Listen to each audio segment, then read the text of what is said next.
Bonjour les enfants, c'est papa. Mon mur est un asile psychiatrique à ciel ouvert et ma salle d'attente est toujours bondée. Bienvenue à la clinique les enfants. Bruno Bidjan ne bamba zout à cause de la loyauté. Oh. Bidjan, oh, Bidjan, oh. Je vais vous lire ce texte de Bruno Bidjan, très important. On est toujours dans les primaires chez les crapules et on assiste à cette bagarre qui existe entre d'un côté Louis-Paul Motazé, représentant le clan Boulou, et Ferdinand Ngongo, représentant le clan Nanga de la famille de Chantal Biya. C'est très important de mettre les choses à leur place. En ce moment, ceux qui se disputent sur le contrôle du port autonome de Douala, les Boulou et les Nanga se disputent le port autonome de Douala. Bruno Bidjan, à la base, était un Boulou. C'est-à-dire qu'il était par exemple le petit Chinda de qui? Le petit Chinda de Amougou Belinga. Qui lui était le petit Chinda de qui? Le petit Chinda de Motazé. Aujourd'hui, vous vous rendez bon compte que Bruno Bidjan a officiellement rejoint le clan Nanga. Ça veut dire qu'il est maintenant le petit Chinda de qui? Le petit Chinda de Ferdinand Ngongo. Ferdinand Ngongo, qui en ce moment précis est la personne qui maintient, qui est en prison, qui? Amougou Belinga. Donc en ce moment précis, Bruno Bidjan est aussi lui-même accusé dans l'assassinat de Martinez Zogo. Donc il est dans le dossier de Amougou Belinga. Mais comme il est dehors, et je vous ai expliqué, et Amougou le sait, qu'il y a longtemps que Bruno Bidjan a enfumé, il a mis son doigt dans le poulou d'Amougou Belinga. Il est maintenant en train de faire la bordellerie du côté du clan Nanga. Il faut très bien le comprendre. C'est pour ça que je dis qu'il va se retrouver pêché en route comme ça là. Bruno Bidjan est insolent à cause de la loyauté. Oh. Bidjan, oh, Bidjan, oh, Bidjan, oh. Bidjan vient de vous montrer la limite de la loyauté. Alors il écrit ce texte très important concernant justement le port autonome de Douala, la société SGS et l'autre société transalactique. SGS, c'est la société Boulou qui a été signée par l'État. SGS. Donc quand vous entendez SGS, entendez Louis-Paul Motazé et l'État du Cameroun. Et quand vous entendez transatlantique, entendez Ferdinand Ngongo et la conquête du pouvoir, dont il veut prendre le contrôle du port. Et l'une de ses voix autorisées sur Internet, c'est Bruno Bidjan qui en ce moment ne cotopie plus du côté du clan Boulou. C'est pour ça que du côté des Bolova, du côté de Moyome Sala, faites très attention, le type vend déjà ses fesses chez les Nanga. Donc vous êtes dans la merde. Bruno Bidjan attaque donc Motazé à la gorge. Bruno Bidjan décide qu'il va affronter Motazé parce qu'en ce moment, il est perfusé par la puissance de son nouveau patron, Ferdinand Ngongo. Bruno Bidjan s'attaque donc à Motazé, s'attaque au Premier ministre parce que Ferdinand Ngongo doit lui avoir vraiment promis des choses importantes pour que ce monsieur se mette en front face au Premier ministre, face à Motazé, face à machin, et qu'il choisisse son camp, quoi. Et comment c'est qu'il matérialise ce truc? Il écrit ce papier. Le Cameroun dit stop à SGS. SGS, c'est qui? C'est qui? Motazé. Le clan Boulou. Donc, le Boulou, Bruno Bidjan, explique à ses frères que le Cameroun a dit stop à SGS. Ok? Il faut bien comprendre son positionnement. Donc, il n'est plus du côté de Louis-Paul Motazé, il n'est plus du côté de Amougou Belinga, il est maintenant du côté de Ferdinand Ngongo et de Chantal Biya. Comme quoi, vaut mieux être dans sa position là où ça gagne. Donc, il dit le Cameroun dit stop à SGS. Un tournant stratégique pour la souveraineté nationale. La souveraineté ne se proclame pas, elle se défend. Et parfois, elle s'impose avec des décisions radicales.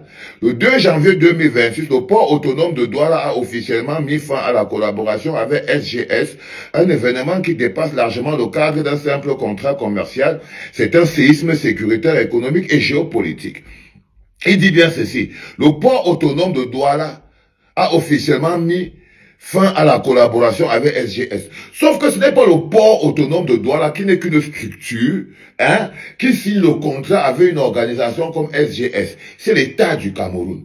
Donc ce n'est pas au port autonome de Douala de venir interrompre le contrat de l'État du Cameroun, sauf si le port autonome de Douala est déjà sous contrôle de quelqu'un qui veut prendre le contrôle de l'État du Cameroun. Est-ce que tu capito, mon petit? Can you capito properly? Donc ça veut dire que le port autonome de Douala est un instrument qui a été utilisé par Ferdinand Ngongo pour prendre le contrôle du Cameroun. Sauf que ce n'est pas à lui de signer ce contrat, c'est à l'État. Et l'État n'est pas Ferdinand Ngongo. L'État n'est pas le port autonome de Douala. Mais vu que Bruno Bidjan est désormais le porte-parole du clan Nanga contre les Boulous dans la conquête de pouvoir, son travail c'est d'expliquer que l'entreprise SGS qui a son contrat avec l'État du Cameroun, qui est contrôlé par le clan Boulou, est une entreprise voleuse qui braque la souveraineté, et que la bonne entreprise, c'est celle qui sera signée par le port autonome de Douala. Et n'oubliez pas que Cyrus Ngor, le patron du port autonome de Douala, est l'un des petits Chinga Kotopiens de Ferdinand Ngongo. C'est très important pour que vous compreniez. C'est Ferdinand Ngongo qui donne l'autorisation à Cyrus Ngor de partir, de résilier le contrat de SGS, de créer, de signer un autre contrat avec Transatlantique, qui doit être une société qui est sous contrôle de Ferdinand Ngongo, avec laquelle Ferdinand Ngongo compte prendre le contrôle du port. Et celui qui prend le contrôle du port contrôle l'économie du Cameroun. Nous sommes dans les primaires chez les crapules. C'est très important à comprendre, les enfants. Donc, le 2 janvier, le port autonome de Douala a officiellement mis fin à la collaboration avec SGS. Je suis désolé, Bruno Bidjan, si tu avais fait bien tes études de journalisme, tu comprendrais que ce n'est pas au port autonome de Douala de mettre fin à la collaboration avec SGS. C'est à l'État du Cameroun. Un événement qui dépasse largement le cadre d'un simple contrat commercial. C'est un séisme sécuritaire, économique et géopolitique. Oui, ça dépasse carrément un simple contrat commercial parce que c'est une lutte de clan, c'est une lutte de pouvoir, c'est une lutte pour le contrôle des ressources du Cameroun. Ça veut dire que ce contrat-là, c'est la lutte pour le contrôle des ressources financières du Cameroun, le contrôle géopolitique et stratégique du Cameroun. Mais qui maintenant, qui veut prendre ça? C'est une personne, un Camerounais, Ferdinand Ngongo, veut prendre ça à son contrôle lui-même. Et les gens comme les Bruno Bidjan sont à son service pour faire le service après-vente. Donc c'est beaucoup plus qu'une simple rupture d'un contrat commercial. C'est un coup d'État. C'est un coup d'État économique que Ferdinand Ngongo est en train d'organiser en ce moment au Cameroun en voulant faire partie de cette société SGS qui elle-même est une société sardinarde qui est là depuis un moment mais qui a le contrat avec l'État. Un scandale en 3 faits majeurs. Ça c'est le villageois toujours à Piccolo qui veut nous parler des choses. Il dit un retard inacceptable. 7 ans pour 4 scanners. Un contrat prévoyait le déploiement en 10 mois. 7 ans plus tard, seuls 4 scanners étaient opérationnels sur les sites initialement prévus. Conséquence, vulnérabilité du dispositif douanier, ralentissement des contrôles, fragilisation de la chaîne sécuritaire nationale. Bruno Bidjan est en train de mettre sur pied les éléments qui démontrent que SGS doit partir pour être remplacé par l'entreprise de Ferdinand Ngongo. Des failles critiques dans la sécurité nationale. Encore en ce moment, Bruno Bidjan dit que Louis-Paul Motazé est un incompétent avec son entreprise SGC, ils ont des failles critiques dans la sécurité nationale. Donc, pour selon Bruno Bidjan, Louis-Paul Motazé est une faille critique dans la sécurité nationale. Donc, il n'est plus seulement caché derrière Ferdinand Ngongo. Il attaque maintenant le clan Amougou. Il attaque maintenant le clan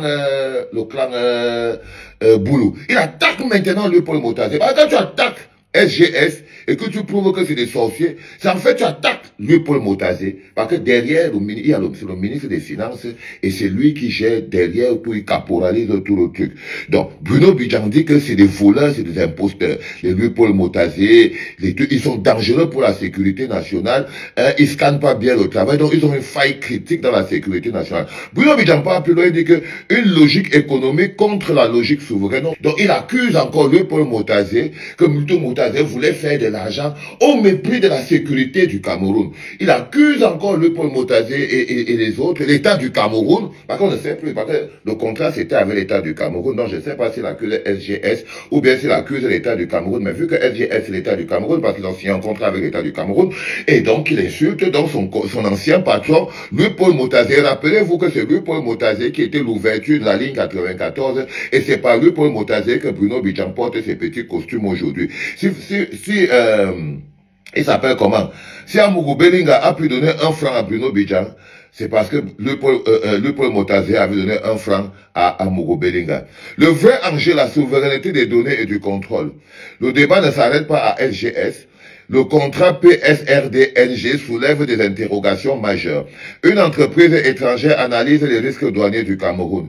Des données sensibles traitées hors du territoire national. En cas de litige, obligation de plaider à l'étranger, renonciation partielle de l'immunité souveraine. Autrement dit, la sécurité fiscale et douanière du Cameroun est externalisée.